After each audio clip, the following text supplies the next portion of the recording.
Jeff, bonjour. Salut. Alors, on se retrouve au Petit Café du Matin et tu nous as invités sur la branche, place de la Victoire, un très joli lieu que je découvre personnellement aujourd'hui. Pourquoi avoir choisi cet endroit ? Du coup, sur la branche, c'est une épicerie de quartier qui fait du vrac, du bio et du local. Et du coup, c'est déjà l'épicerie où moi je fais mes courses de vrac. Et puis, c'est aussi l'épicerie qui est place de la Victoire, juste à côté du court-circuit. Et c'est une épicerie qui est née en fait sur cette place, qui est venue s'installer sur cette place parce qu'on est sur la place nous. Donc c'est un lieu qui est important pour nous puisqu'il crée une dynamique sur la place. Et puis oui, toute la démarche de la boutique est complètement dans ce que moi je défends au quotidien. C'est un petit clin d'œil en effet au court-circuit, donc le café Locavor, Ouais, que tu as cofondé, on pourrait dire, puisque maintenant vous êtes plusieurs associés dans le projet, mais que tu as porté au départ un petit peu tout seul. C'est ça. Est-ce que tu peux revenir un petit peu sur quelle était ton idée au départ en ouvrant le court-circuit ? Oui, bien sûr. Alors, le court-circuit, quand j'ai démarré le projet au départ, j'ai fait quelque chose d'assez participatif parce que je voulais imaginer avec les habitants de Tours quel pouvait être le café idéal, ce lieu de vie où on se rencontre, où on rencontre les gens de son quartier, où les choses se passent, où ça bouge. Et du coup, au fur et à mesure des brainstorming et puis des travaux qu'on a pu faire dans la boutique, etc., le lieu s'est formé. Et aujourd'hui, donc, le concept, c'est un lieu de vie, café-restaurant bien sûr, tout d'abord, ça c'est notre modèle économique, mais c'est aussi un lieu de vie où on vient venir rencontrer du monde, c'est des espaces partagés, des lieux où on s'assoit qui sont partagés. C'est un buffet le midi où on peut se servir, discuter avec les gens qui viennent se servir en même temps. C'est un vrai espace de rencontre, on est un peu comme à la maison, quoi. C'est ça, c'est un lieu qu'on est comme à la maison pour déjeuner, dîner, et puis il y a beaucoup d'événements le soir, des concerts évidemment, mais tout ce qui est promotion d'initiatives, promotion des producteurs locaux, on va avoir des dégustations, on va avoir des assos qui font leur permanence, des projets qui se montent à droite à gauche, qui viennent faire justement des petits brainstorming pour sonder la population. On a plein de choses qui se passent. Tu t'attendais à ce que ça marche aussi bien ? Rapidement, tu as eu une très bonne presse, ça a suscité la curiosité, la démarche a énormément séduit, y compris sur tout type de population, quoi, j'ai envie de dire. C'est vrai, on a une belle mixité, je pense que c'est dû à nos événements surtout, on n'a pas que des gens engagés dans la consommation locale, parce que certaines personnes viennent pour la musique ou pour la décoration du lieu même. On ne peut pas forcément s'attendre, hein. C'est compliqué, c'est la première fois que j'entreprends que je crée quelque chose comme ça.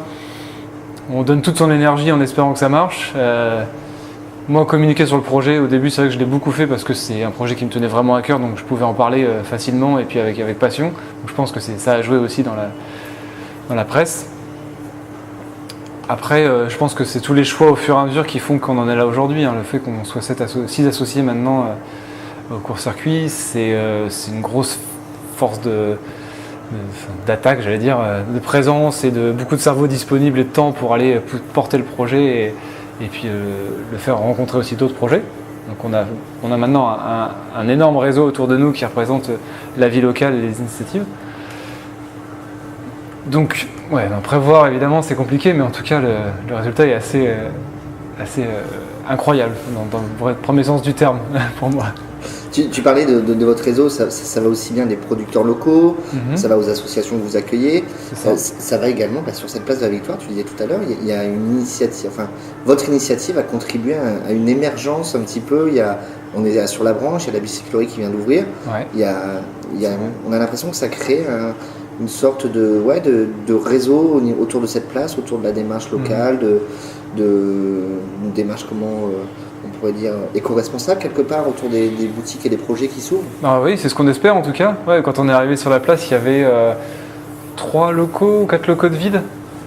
On s'est dit forcément on va être les pionniers, on va être au démarrage là-dedans, mais en tout cas ça nous donne un bel espace à conquérir.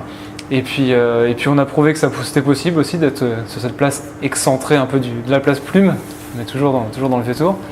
Et puis les gens se sont sentis bien. Je pense que ça a été comme je disais, Anne Gonnelet qui a ouvert la boutique ici, là, derrière moi, c'est vraiment parce qu'on était là et dans cette démarche de partenariat qu'elle est venue sur la place. Et on a un partenariat qui est bien plus fort entre nous, puisqu'elle nous prête une partie de son stockage pour stocker certains de nos produits, qu'on fait des commandes de produits ensemble, qu'on fait des événements en commun.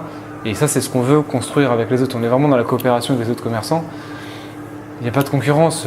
La bicyclerie qui vient d'ouvrir fait aussi café, mais on ne s'est pas posé à un seul moment la question de se dire est-ce qu'il va nous prendre des clients. Enfin, on a tous à y gagner en fait de co-créer ce que va devenir cette place demain. On travaille aussi avec la mairie. Enfin, je vais juste en parler un petit peu parce qu'on travaille avec la mairie qui essaie de nous donner des pistes comment réaménager la place ou qui va de l'avant pour nous louer ou nous prêter les emplacements et du matériel pour animer la place aussi. Donc vous allez faire votre deuxième fête. Ouais. Qu'est-ce qu'on va y retrouver cette année par rapport à l'an dernier? Alors, donc, on va faire la promotion du local en grand, en 2 fois, peut-être 3 fois plus grand, parce que cette fois-ci, on n'aura pas que la moitié de la place, mais toute la place. Même la boutique ici sera remplie de producteurs. Donc, des producteurs locaux. Là, on a à peu près une 30aine de stands, et il y en a encore, je pense, qui vont s'installer d'ici le 2 juin. Des producteurs locaux, des initiatives, donc ça va être associations. En fait, c'est tous les gens qui sont passés par chez nous dans l'année et qui veulent avoir un petit stand pour montrer au plus grand jour ce qu'ils font. Ça va des tricoteuses qui viennent le jeudi, qui vont nous faire des décorations sur les arbres, la ressourcerie évidemment qui vient faire un stand pour nous présenter ce café. J'en cite 2, mais il y en a plein. Les stands zéro déchet évidemment, la permaculture sera là aussi. Donc on a tout ça, puis on a des artistes, donc une grande scène au milieu, plus des déambulations autour de la place, donc de la musique toute l'après-midi, plus la soirée un bal swing pour aller jusqu'au bout de la nuit. Et évidemment stand de nourriture, donc là on s'associe cette année avec Calica, Loire, les Gloutons sans gluten, le Grain Libre, pour avoir un très gros stand avec plusieurs offres de nourriture, et puis on a un stand avec les brasseurs, et on a 3 brasseurs qui nous prêtent des tireuses, qui nous amènent leur bière, leur fût. Pigeonnelle, Petite Mèze et MBT. Voilà. Un véritable cercle vertueux en fait, qui se crée au fur et à mesure entre vous tous les acteurs qui tournent et qui propulsent un petit peu cette démarche. C'est ça. Bah ouais, mais je pense que c'est l'humain au final. Enfin, pour nous le local c'est une excuse, mais nous ce qu'on veut c'est faire de l'interaction entre les gens. Et puis bah, évidemment, c'est facile de faire de l'interaction avec les gens qui vivent autour de nous que les gens qui habitent à 400 km. Hein. Donc voilà, on fait du lien entre les gens, on essaie de faire d'être dans l'action ensemble, mais après ça crée des rencontres et puis des projets qui naissent. Et on fait de l'action ensemble surtout. Ouais, et bah, très bien, et bah, donc on se retrouve prochainement au court-circuit et puis le 2 juin sur la place de la Victoire pour faire la fête avec vous. Super, merci à vous. Merci à toi, à bientôt Jeff. Salut.